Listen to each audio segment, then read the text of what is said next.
better object lesson than that? No. She's exactly what I'm talking about. How much has she learned by reading books that she just can't put down? She loves them. She's read them a dozen times. How many books have you read a dozen times? None. Thank you.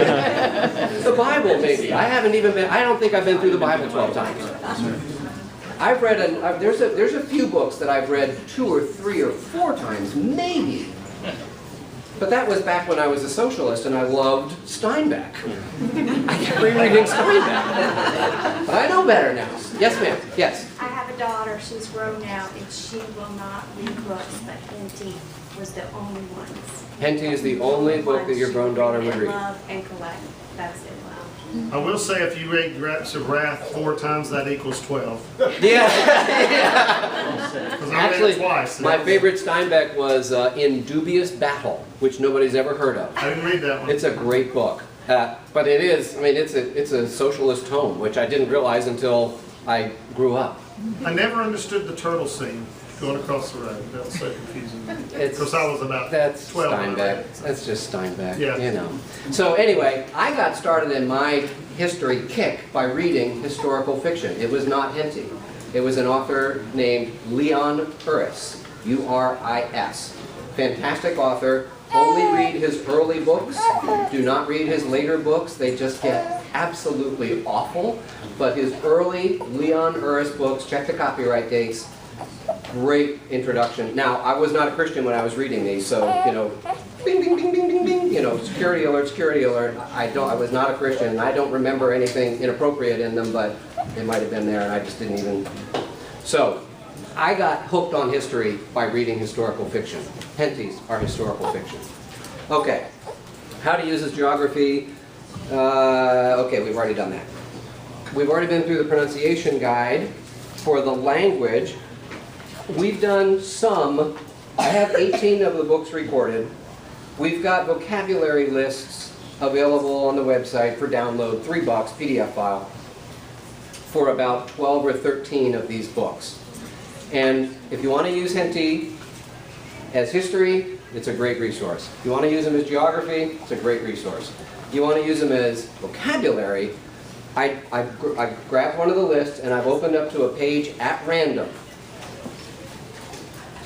Inundation, invigorate, inviolable, invoke, invulnerable, irresistible, irresolute, issued, itztly,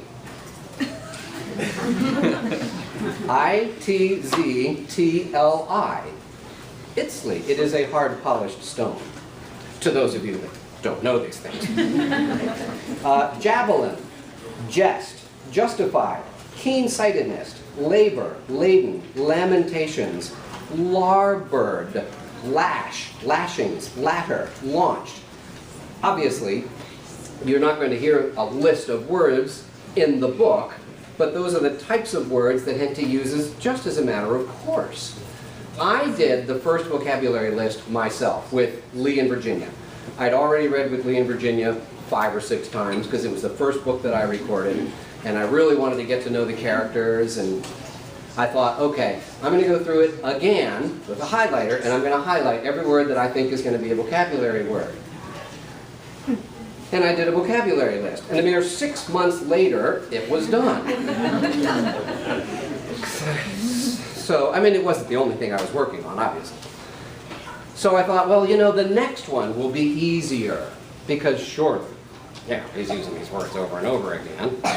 So I started another one, and I typed up the list of words, and I got to the first one, I went back to that, no, that's not, okay, I have to write one for that. All right, next word, oh boy, no, that's not there either. It was like 30% of the words that were in the second book he had used in the first book, but the other 70% were brand new. His vocabulary was astounding. And how do we learn new words? By hearing people use them. And you take the whole sentence and the whole paragraph, and so we know context. Well, nothing makes sense unless that word means something like this. So that's how we learn new words. When you're listening to the Hentys, you're hearing new words all the time. They just kind of slide on by because your brain is processing and coming up, well, it must mean this and it must mean that. I don't know how many times my wife has asked me, what does this word mean? And I'll get halfway through my explanation as to what it means, and then I'll stop and I'll go, actually, you know what? I don't know if I've ever actually looked that one up. But I think it means this because I've heard it used in context so many times. And then I'll go to the dictionary, and most of the time I'm right or really close. Well, that's good enough for the SAT, let me tell you. Really close is good enough for the SAT, right? I got a phone call from a mom a couple of months ago. She said, Jim, I've just got to tell you a story. My son is severely dyslexic. He can hardly read a word. They figured out a way to test him for the SAT for college entrance exams. He did pretty badly on comprehension, but he like aced the vocabulary. And the testers were really confused by that. How on earth does he know what the words mean when his reading skills are so lame? And her mom looked at her and said, he listens to the G.A. Henty historical novels. He knows what those words mean because he figures them out in context. And that's the only way that he learns. So, as Christians, we're supposed to engage the culture. We're supposed to be able to communicate, right? If you don't have the right words, you're not communicating. You want to learn words? Listen to the Henty novels. When I said at the beginning, he's good for history, geography, and language, I wasn't kidding. This guy, I've learned more history since I was 41 than I learned in the 41 years preceding. Did you have a question, sir? Yes, I just wanted to comment. I came in a little late, but you missed the part about fun and entertaining, family unifying. Would you come up here? Yeah. No, seriously. I need you to come up here and say that again because I got the movie camera here. Okay. I want you to say it again. You're going to be on YouTube. Okay. Stand right there, sir. My in-laws have two homes, one in Phoenix, which is 2,000 miles from here, and one in Wisconsin, which is about 900 miles. Wow. And we did the Reign of Terror recently, and we didn't quite sit in the driveway and wait till the end. We had to wait until the next night to finish it. But you take a trip back across continents, across times, cultures. I think of the Reign of Terror, the mindset of the British versus the French, and how it allowed the French people to be just undermined as they had this huge separation in character and culture, and the British were independent and self-starters, and it's just a lot of fun. Yeah. I recognize your voice. I'm like, do you? I've heard this guy before. Like, this French is pretty good. Thank you. Anyway. My mother's maiden name is Bourgeois. Bourgeois. Yeah. Very So good. yes. Thank you. I appreciate that unsolicited testimonial. And the name? Although I did ask him to come on. We have 9 children, by You have the way, 9 children. from 4 to 20, and it keeps them all well. I've heard from parents after like a 14-hour drive. They drove from Florida to Wisconsin or something. And they pull in the driveway, they throw it in park. They go, okay kids, we're here. And the kids are like, no, Yeah. don't turn it off. Yeah.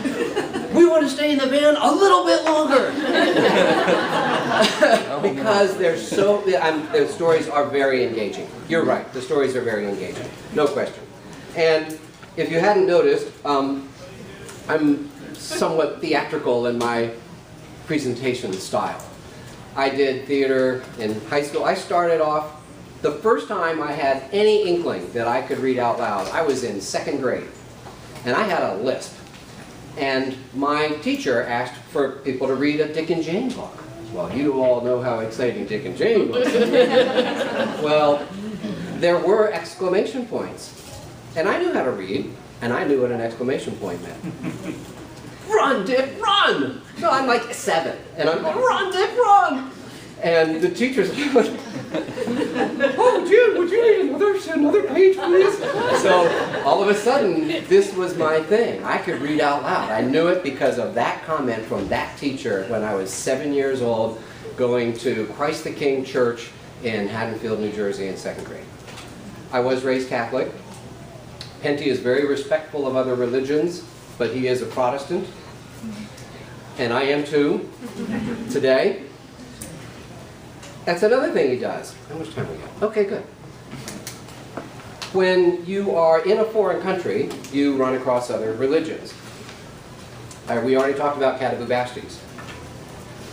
The character and even the priest were of a mind that there really was only one God, and that these were all just manifestations of the different personalities. We all have different facets to our personality. So that's how Henty is bringing in Christianity to a storyline where there is no Christianity. You do run into Moses while you're going through Catavubastes, by the way. Pardon me. By Right of Conquest is another Henty novel. Hernando Cortez, with 500 Spanish conquistadors, conquers the Aztec nation, population estimate 500,000.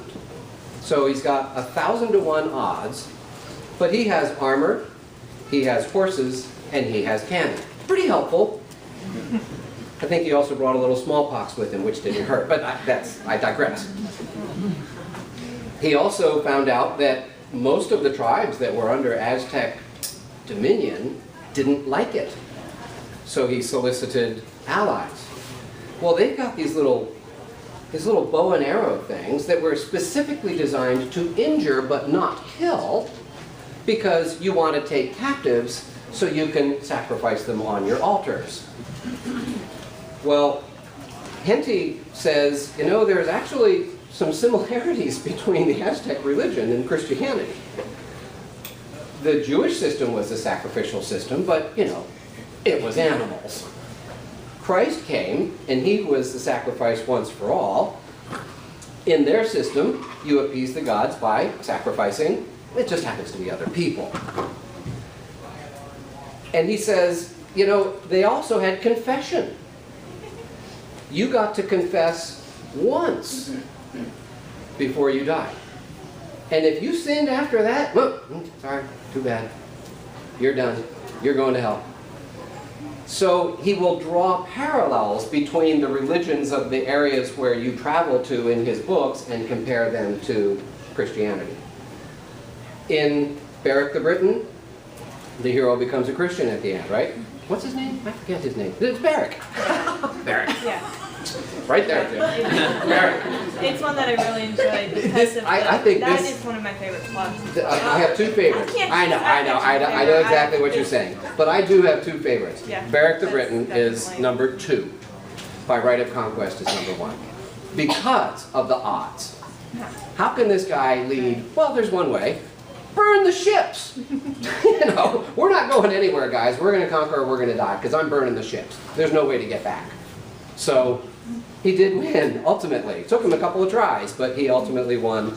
And we have Mexico City to this day. And it is, all of South America is Spanish because of Cortez. No doubt about it. Okay, how to use his language. We got the vocabulary lists. The sentences can be really long. I typically have a book up here, which I forgot to bring on this trip. The first convention trip of the year is kind of disjointed, just so you know, you haven't really got your groove back on. There is a paragraph that is, I think, 11 lines long, that is one sentence. So you kind of you got to figure that one out.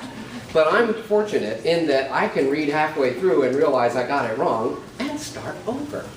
And then I just go back in and I just delete my mistakes. So what you hear is, oh, boy, he reads flawlessly. That's amazing. How do you do that? Well, I don't.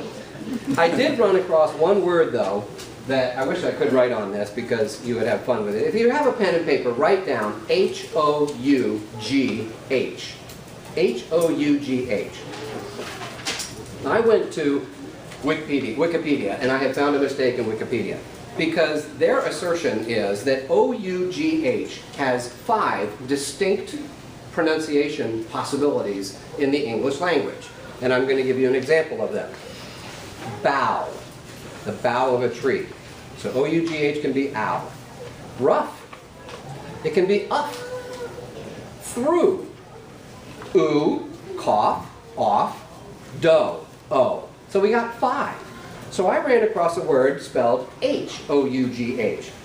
Looked in my dictionary, went to dictionary.com. I looked everywhere that I could find, couldn't find this word anywhere. So I just picked one. Ho. All right. Ho. I don't know. I just have to pick one at random. So the process was a foot soldier had a sword, and this happened in Winnie is Furs, by the way. The foot soldier had a sword, and he hoed the horse as the horse went by. Well, what that means is, pardon me? I wondered how that was pronounced. It's not pronounced hoe. You'll find out in a minute how it's pronounced. You hoe a horse, oh, I'm sorry, I moved. By, as the horse runs by, you take your sword and you slash him right here, either here or here. And you sever the tendons that are connecting that huge muscle mass to the frame, his skeleton. And now, what does the horse do? He can't do anything on that. So he goes like this. There's a rider on the back in armor. He falls off. A man in armor on foot is worthless. A man in armor on a horse is powerful. Well, now you, lowly little foot soldier, have brought him down, and he's now in the bad position, and you're in the good position. It's pronounced hock. Yeah, that makes sense. It makes perfect sense when you think about it. A ham hock. Because it's a ham hock, exactly.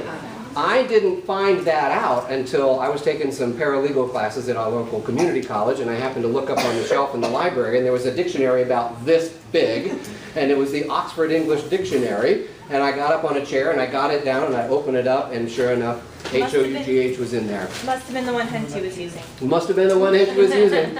It was copyright 1902, so it wasn't, because he died in 1902. But, so now, Wikipedia has been proven wrong. There are 6 pronunciations of O-U-G-H. One of them is hock. Okay, how to use as character. In addition to all of that, the hero character is the finest young man you'd ever want to meet. Amen. I call him every mother's dream son. The kind of guy you want your daughters to marry. That's who the hero is. He is not perfect. In fact, in the last book that I recorded, which was Wolf the Saxon, in the very beginning, he gets in to a row, R-O-W, a row with a French harlot who, you know, they have that little argument, and he has to go before the king and sheepishly apologize. I blew it. I'm sorry. I was very rude and disrespectful to him, and I was disrespectful to the bishop, and I apologize, and please forgive me. But what I said was right. You know, he still got that. But he knew that although his sentiment might have been legitimate, the manner in which he discharged it was incorrect, and he apologized for it, and he apologized to the bishop, and he apologized to the king in whose name he was serving. So they're not perfect. In Berwick, at one point, he's been raised by the Romans. They own England at this point, and they will take the children of the natives and raise them in the British, in the Roman system, on purpose, to Romanize them, and then they send them back to help, you know, acclimate the natives to the Roman way of doing things. Well, Berwick has learned a lot of military stuff by reading their books, because he's been raised by them till he was about 14. And, you know, the natives are ready to rise up in arms against their Roman overlords. But they're like one guy, man on man, you know, hitting people with sticks, and the Romans are coming up with their shields, and, you know, who's going to win that battle? So he tells some of his friends, he said, you know, what we really ought to do is this, this, and this. And they say, oh, you should tell the leaders, you should tell the leaders. And he says, I'm 14. Who am I to go to the authorities and tell them how they should run their business? That's totally inappropriate for me to do that. No, I'm not going to do that.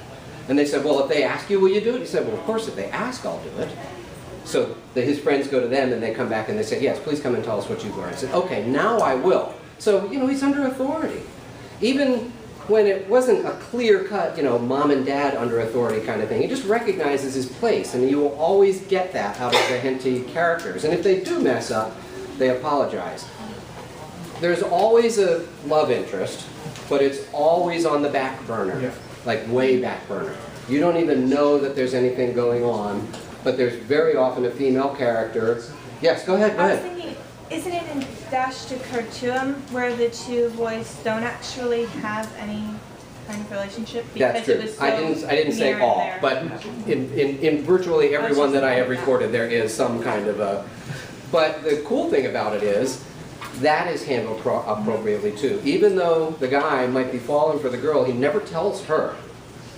Once with Lee and Virginia, when they're riding in the train, he's taking her back to her aunts.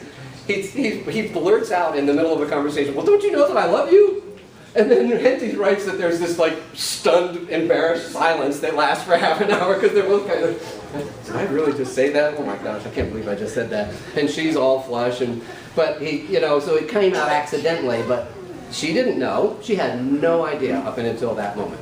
And then he goes to her aunts, who are her authority figures at this time, and asks their permission for him to. So all of these things are done appropriately, handled appropriately. His relations with his authorities are clear. His relationships with his friends and peers and female compatriots is appropriate.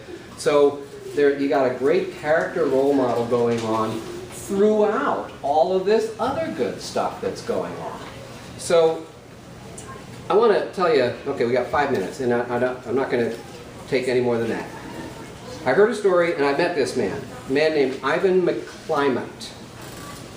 He was a World War II veteran. All of his men survived the Battle of the Bulge, and he attributes that to his having read Henty's when he was growing up. He was a leader. He had, a troop of 6 or 8 guys. And he said, my men grumbled a lot all the way home. Because when they said, dig a trench and get in, everybody else is digging a foot deep. We're digging 3. And my men complained a lot about how hard I pushed them. But when you're 3 feet down in the ground, the likelihood of you getting shot or getting hit by shrapnel from something exploding in the trees next door to you is significantly diminished compared to the guy who's in a 1-foot hole. Guess what? They're dying. You're not. You might grumble and moan and complain, but he learned through these books, this is how you lead men. You always look out for their welfare. You protect them at every opportunity. You do the hard things that are necessary to get the right goal. And at the same time, he's not stupid enough to rush blindly into battle, swinging an axe. He realizes, I don't know how many times he uses the phrase, it would be foolish to throw away my life. There are bigger things for me down the road. I'm going to do the things that need to be done, but I'm not going to do them foolishly. I'm going to be careful. I'm going to protect myself. I'm going to protect the people that are important to me.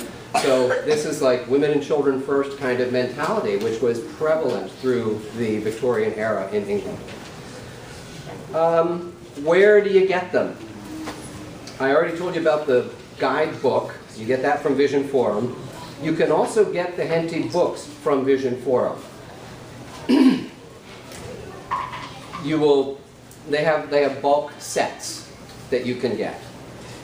You would have to order them because they don't bring them to the conventions anymore. They're bringing the Valentine novels, which I've also recorded. You can go to Grace and Truth Books. I'm in booth number 300. Just down the row from me is Grace and Truth Books. He's got a ton of Henty's right there on his end cap. Great variety and a really good price. So you can go there. If you go to henty.com, you will end up on the Robinson Curriculum homepage, and they will sell them on PDF files burned onto CDs, $100 for 99 books, I think it is. I can go one better. I have 101 books in text file format on a single CD for $18. So you get 101 Henty novels for $18. It's text. You'll have to convert it to a Word document, you'll have to print it out yourself, but $18 for 101 Henty books is really good. And, of course, you can also come to booth 300 and get the unabridged recordings of the books, and you'll get to hear my dulcet tones for hours and hours and hours. But, if you got a long drive to Phoenix, I'll tell you, when you're listening to something that is interesting to you, driving is not a challenge anymore. It's just what you happen to be doing while you're doing this. What I'm really doing is listening. What I'm doing with my hands is driving. Yes, ma'am. My 14-year-old son will lay on his bed for hours with a big old box of graham crackers, listening, and I think he grows every time he goes up there. Just lays on the bed and listens And- to hours and hours and hours of. The other thing that I've heard is Legos and Henty go together very, very well. Yes, sir. Do you offer your vocabulary list? Off of the vocabulary lists are available on the website, jimhodgesaudiobooks.com, for $3 per list. They're PDF files, they just download right to your computer.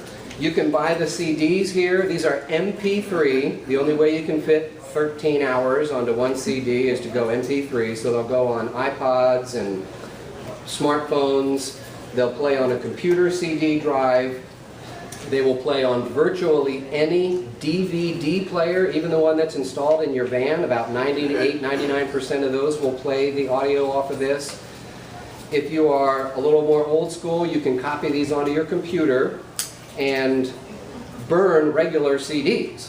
But you better get a big old stack because you're gonna need them. That's why I went MP3, because we homeschooled all 3 kids all the way through high school. I was an enlisted guy in the Navy. You know what? Enlisted guys in the Navy do not make a lot of money. And when you're homeschooling 3 kids and your wife's not working, you make your money stretch somehow. I have no savings to this day because, you know, we did the single family, you know, the single income thing. And I know a lot of people make better money than I did, and that's great. But if you want to save some money, you need it to go MP3 because it's less expensive. You can even go to the website and buy downloads, you know, for $18. But I'm selling the CDs for $18, and then if you buy 3, they're $16 each. If you buy 5, they're $15 each, so on down the line. So whatever you do, if you want to read them, if you want to read them out loud to your kids yourself, have fun with that. You can get the audio books. Get Henty. Get Henty. Get Henty. Are there any questions? We're like a little bit over, but any questions for me? Yes, ma'am. Robinson Curriculum also publishes those books. Robinson